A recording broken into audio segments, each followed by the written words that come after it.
டெல்லியில் நாடாளுமன்றம் நோக்கி பேரணி மேற்கொண்ட கரப்பான்பூச்சி ஜனதா கட்சியினர் மீது கண்ணீர் புகை குண்டுகள் வீச்சு. நீட் முறைகேடு விவகாரத்தில் மத்திய அமைச்சர் தர்மேந்திர பிரதான் பதவி விலக வலியுறுத்தல்.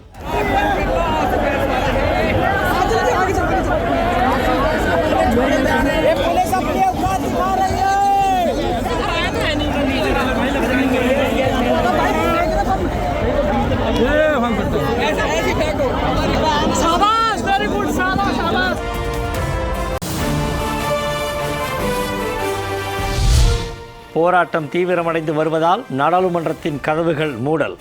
நாடாளுமன்றத்திற்கு அத்துமீறி நுழைபவர்களை தடுக்க நடந்த தடியடியால் பரபரப்பு.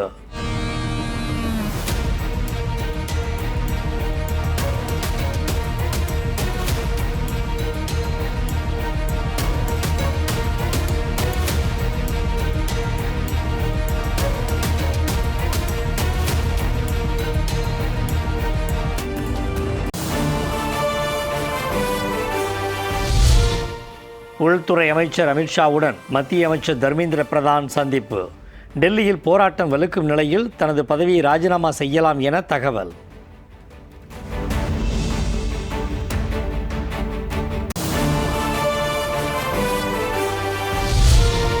எதிர்க்கட்சிகளின் கடும் அமளியால் நாடாளுமன்றத்தின் இரு அவைகளும் முடங்கின. தொடர் அமளியால் முதல் நாளிலேயே முடங்கிய நாடாளுமன்றம்.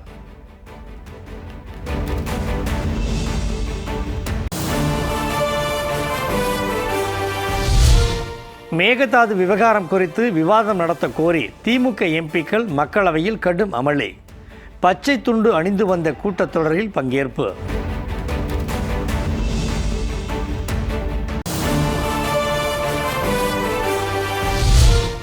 முதலமைச்சர் குறித்து அவதூறாக பேசிய விவகாரத்தில் கைதான விளாத்திக்குளம் திமுக எம்எல்ஏவிடம் எஸ்பி அலுவலகத்தில் வைத்து போலீசார் விசாரணை. முன்னெச்சரிக்கை நடவடிக்கையாக தடுப்பு வேலிகள் அமைத்து போலீசார் பாதுகாப்பு.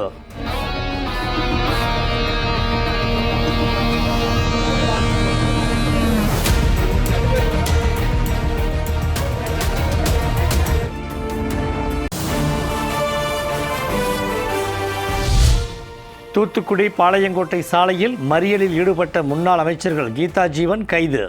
போலீசாருடன் வாக்குவாதத்தில் ஈடுபட்டு வரும் திமுகவினரால் பரபரப்பு.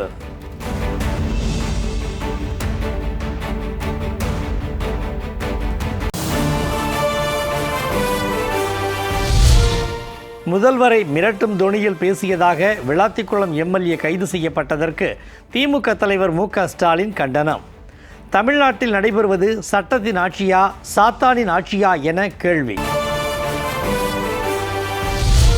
முதலமைச்சரை விமர்சித்து பேசினார் என்று திமுக எம்எல்ஏவை கைது செய்துள்ள சோஃபா மாடல் அரசுக்கு எதிர்க்கட்சித் தலைவர் உதயநிதி கண்டனம்.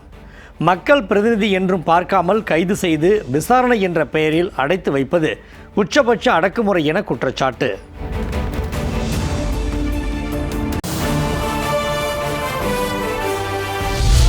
சட்டம் ஒழுங்கு பிரச்சனை ஏற்படும் வகையில் பேசியதால் திமுக எம்எல்ஏ கைதானதாக அமைச்சர் நிர்மல்குமார் கருத்து. திமுக ஆட்சியில் பதிவு போட்டவர்கள் மீது குண்டாஸ் போடப்பட்டதாக விளக்கம்.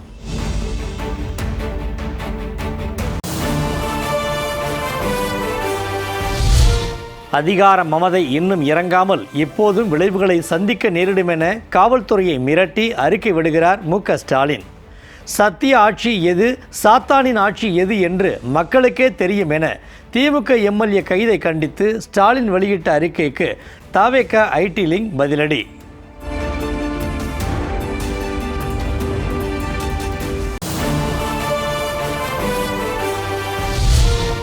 சென்னை சேத்பட்டில் உள்ள இயற்கை எரிவாயு மையத்தில் முதலமைச்சர் விஜய் ஆய்வு. காய்கறி உணவு கழிவுகளை கொண்டு செயல்படுத்தப்பட்டு வரும் உயிரி எரிவாயு உற்பத்தி நிலையத்தை முதல்வர் ஆய்வு.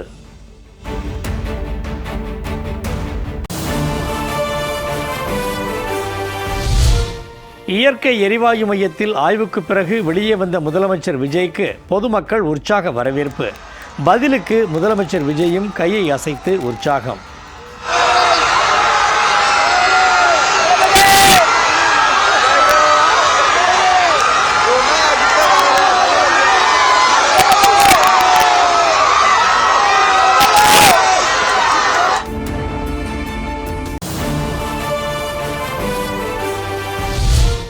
மேகதாது அணை பிரச்சினை தொடர்பாக முதலமைச்சர் விஜய் அவசர ஆலோசனை. அடுத்த கட்ட சட்ட நடவடிக்கை குறித்து அமைச்சர்கள் அதிகாரிகளுடன் ஆலோசனை.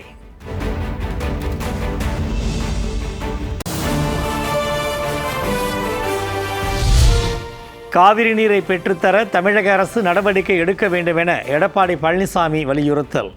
அரசியல் சாசன சட்டத்தையும் உச்சநீதிமன்ற உத்தரவுகளையும் மீறி காவிரி நீரை தர மறுக்கும் கர்நாடக அரசுக்கு கண்டனம்.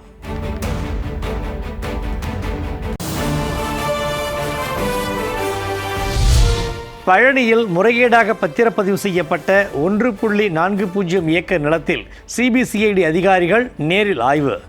கோவில் நில மோசடி விவகாரம் தொடர்பாக சிபிசிஐடி அதிகாரிகள் தீவிர விசாரணை.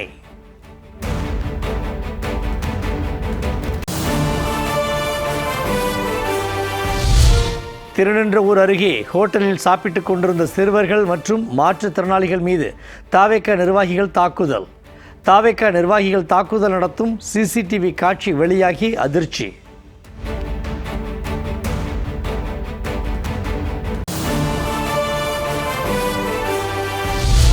திரிபுரா டிஜிபி துப்பாக்கியால் சுட்டு தற்கொலை செய்து கொண்ட சம்பவத்தால் அதிர்ச்சி. விரிவான விசாரணைக்கு மாநில அரசு உத்தரவு.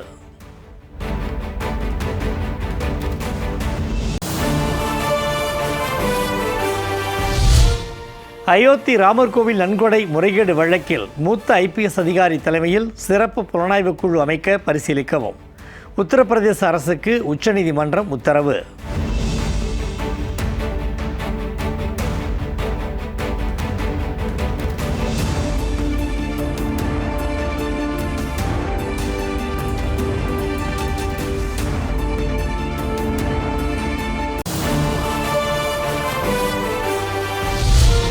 ஃபிஃபா கால்பந்து உலகக்கோப்பை தொடரின் இறுதிப் போட்டியில் ஸ்பெயின் அணி சாம்பியன். அர்ஜென்டினா அணியை 1-0 என்ற கோல் கணக்கில் வீழ்த்தி இரண்டாவது முறையாக உலகக்கோப்பையை கைப்பற்றியது ஸ்பெயின்.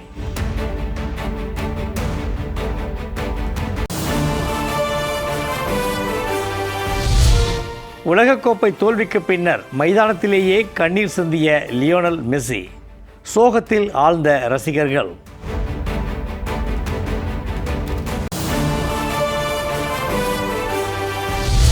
வைபவ் சூரியவன்ஷிக்கு திறமையை வளர்த்துக்கொள்ள தொடர்ந்து வாய்ப்பு தர வேண்டும். முன்னாள் இந்திய கிரிக்கெட் வீரர் கபில் தேவ் கருத்து.